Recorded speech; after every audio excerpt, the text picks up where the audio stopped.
Hello, welcome to Exotic Gardening, Yorkshire Kris Weekly, and on this week's episode we're going to have a tour of the greenhouse and the indoor spaces to show what tender plants look like in midwinter.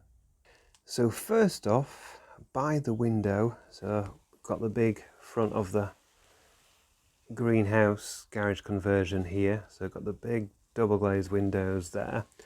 We have the plants that need the most light, so these are the aeoniums.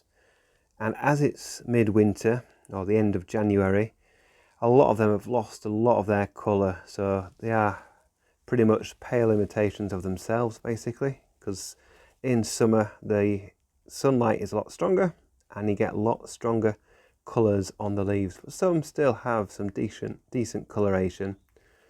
So we've also got some echeverias in there as well. And all these plants have not been watered actually since before Christmas. In fact, I don't think I've watered them at all since I put them in the greenhouse in November. We've also got some cacti. We've got an opuntia here as well. And this is a hardy one that will be planted out probably later on this year. And this is Opuntia shearii, and it will grow quite large as well. We've got some agaves here. Again, these have been potted for quite a long time now.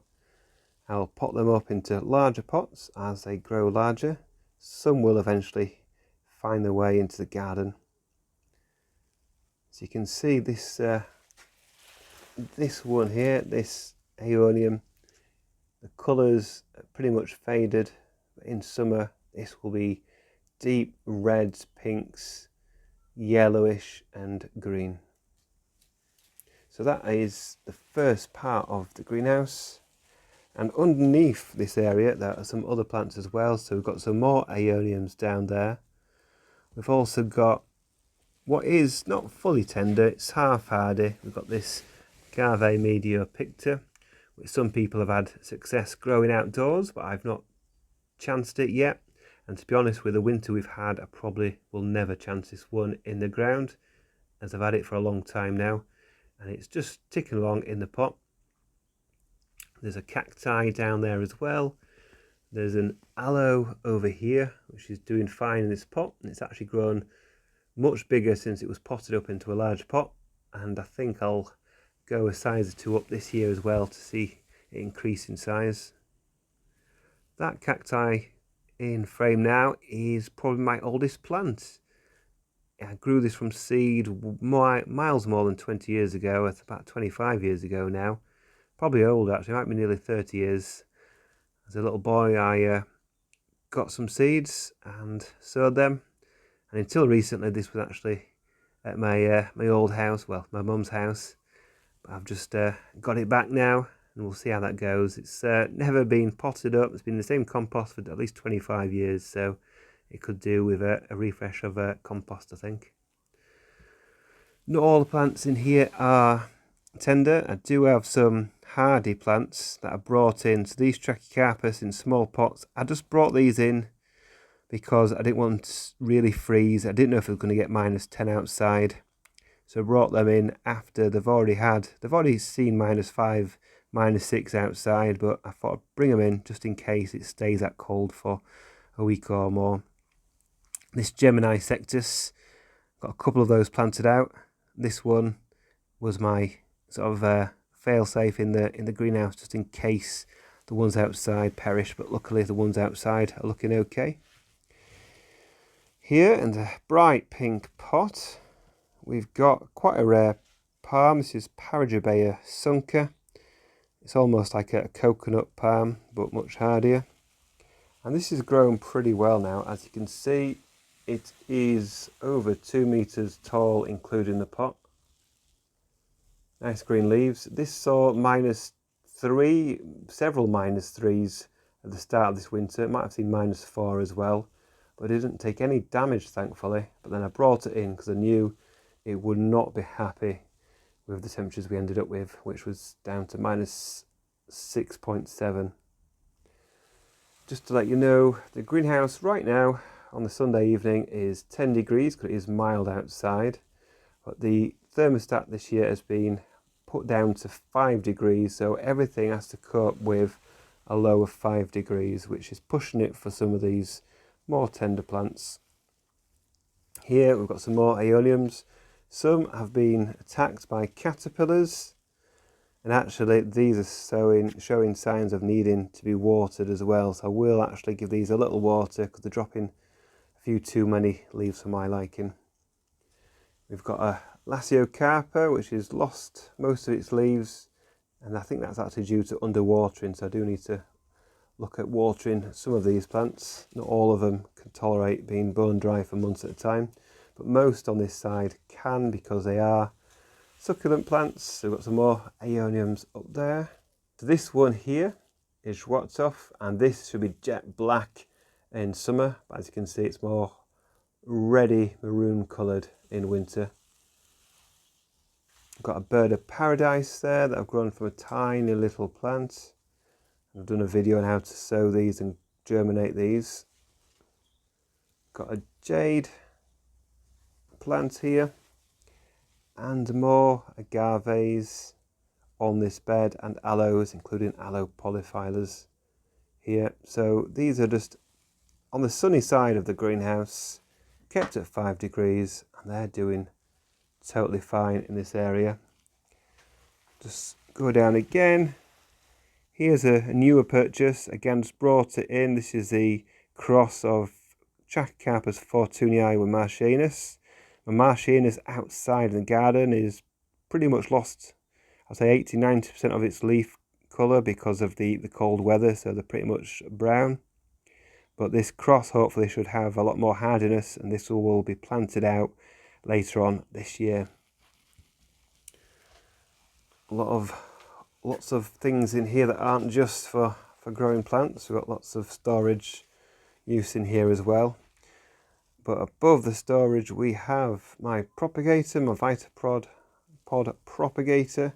So until recently I had all my cuttings still in the hydropod, but I've potted them up, and if we focus on, you can see they're looking okay. We've actually got a variegated Amesia zygomeris that's starting to flower in the middle of winter on the left hand side. And we've got some other cuttings in there as well. Most of these are Irisine. We've got some Plectranthus. And yeah, that's basically what's in here, Irisine and Plectranthus. So these will basically cover the front of my borders for some nice colour in summer. And these cuttings I do every single year to continue that colour in the garden. And these are very tender. They're in the propagator, which is at 20 degrees at the moment to aid the rooting process, and it keeps it nice and warm in there for these plants. Now if we turn around, in the middle you might notice some palms. So we've got some, I mean these palms here, these Jabea crossed with Bootia, I've grown these from one leaf seedlings, and for years and years and years they did absolutely nothing, but finally they're starting to grow into decent little plants. So that's well over 10 years old now from seedling. And then here, something not quite as old. I'm very excited about this plant. I can't get a good view from this side. Let's see if I just move around. This is a beautiful cross between a Bootia and the Syagris, and the hardy forms of both. So this should have some tolerance of cold, and eventually this will be planted out in the garden. Beautiful green leaves. This has seen many frosts outside, again only brought in because it was especially cold in December and January up here as well. If we move up, we've got a few other things. Got a begonia still in leaf here. This is sea urchin. We've also got a little Scheffler, hardy Scheffler, with some berries on. I brought this in so that it would carry on fruiting, and I think we might have a few viable fruits on there, so we can sow those seeds, which would be nice. This is a nice hardy Scheffler that hopefully I can propagate.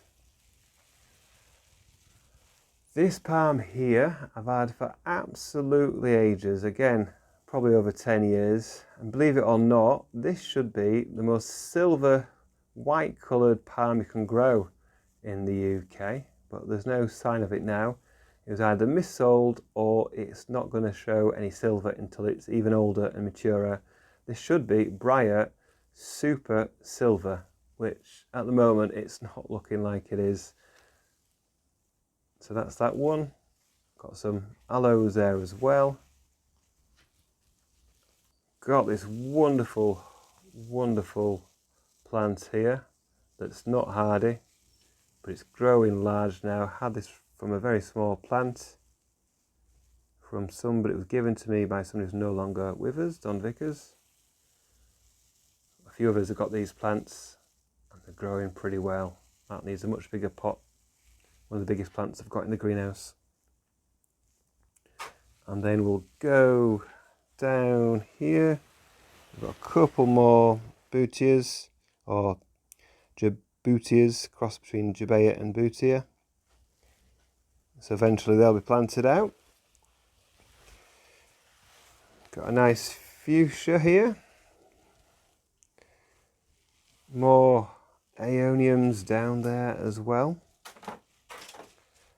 Got a parlour palm, got my brugmansias, which are defoliated on purpose and put in here, and they're just ticking along, not being watered.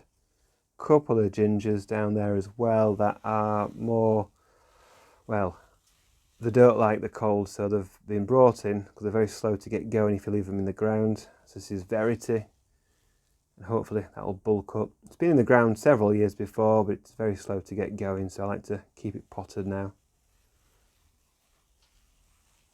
Another booty across here, some more aeoniums, and finally in the corner these are my onset bananas. So they have seen down to 5 degrees. I've probably seen lower because this is the furthest corner of the greenhouse away from the heater, so they've probably seen, well, not touching freezing, but they've seen 2 or 3 degrees, and it's hard to tell at this stage, but I'm pretty confident they are alive at the moment, although they look pretty dead without the leaves and the roots. But I've been growing these for a long time now, and I know they'll survive these temperatures as long as they're kept extremely dry. So that is all my tender plants, or half-hardy plants, or plants I don't want to lose that I've put into the greenhouse. That's what they'll look like in midwinter. There's a few other plants that I'm also growing that I've had to bring into the house because they need warmer conditions, and I'll just quickly show you those now.